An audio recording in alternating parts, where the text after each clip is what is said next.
Your framing can make or break your video. Sitting down and composing a shot is something that the best of the best have taken years to master. But in today's video, we're going to be discussing cinematic framing and how you can begin to implement them in your films. To start things off, we have a left heavy frame and a right heavy frame. These are two compositions where the primary visual element is placed predominantly on one side of the frame, either the left or the right. While it's closely related to the rule of thirds, it's not exactly the same. Both concepts deal with the composition of a frame, and sometimes they lead to very similar framing, but they're used in different ways to achieve distinct visual and narrative effects. The rule of thirds is used to create a dynamic yet balanced shot, whereas a left or right heavy frame is typically used to convey a sense of unease or loneliness due to the fact that there is nothing on the opposite side of the frame to balance it out. Next, we have centered shots, also known as a centered composition. A centered shot is a technique where the main subject of the shot is placed in the center frame, which is kind of what you're seeing here. This shot can be used to achieve various effects such as symmetry and isolation. The centered shot is a great way to break away from the commonly used rule of thirds, which places your subject off-center to create a more dynamic composition.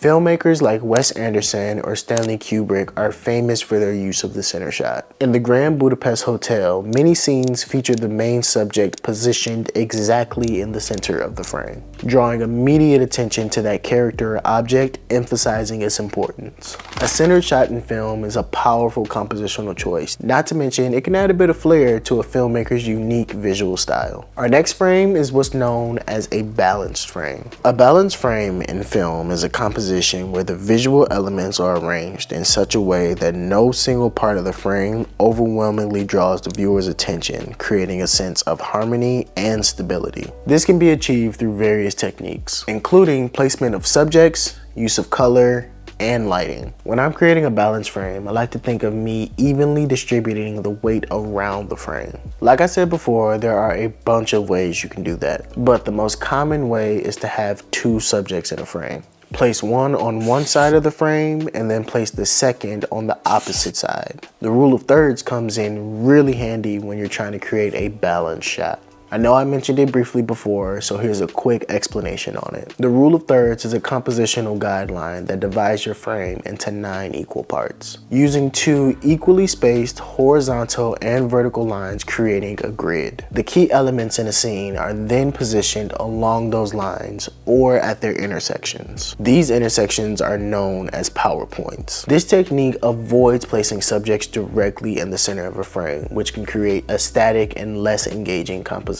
By following the rule of thirds, filmmakers can easily create more dynamic, balanced, and visually interesting shots that naturally draw the viewer's eye through the entire frame. If you follow the rule of thirds, you will have a balanced shot. Next, we have symmetrical frames. Now, centered shots and symmetrical frames are closely related, but there are some key differences. A centered frame just means your subject is placed in the middle of your frame. The background can be all out of whack, but if your subject is placed in the middle, then that's a centered frame. Whereas in a symmetrical frame, yes, your subject will be centered, but the entire frame is taken into consideration and it'll be more or less symmetrical. For instance, what you see here is a centered frame, but it is not a symmetrical frame. Symmetrical frames in film are used to achieve various visual and narrative effects. One of the most common use cases for a symmetrical frame is to create a sense of order and harmony. Symmetry is inherently pleasing to the human eye, so this can make a scene visually striking and also memorable. A tool commonly used to create symmetry is called leading lines. In film, leading lines are visual elements that guide the viewer's eye to a specific point in a frame, more than likely the main subject. These lines can be formed by things like roads, fences, or buildings. By directing the viewer's gaze, leading lines create depth by emphasizing the important part of a scene. Plus, it makes the composition more engaging and cohesive. Last on our list, we have a short side composition.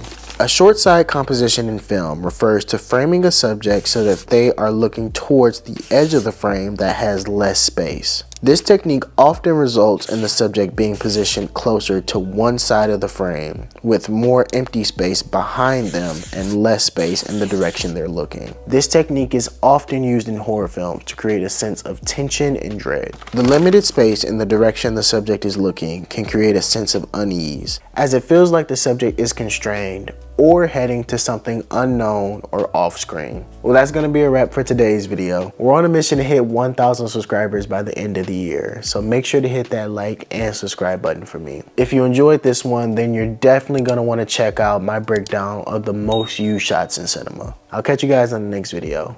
Until then, peace.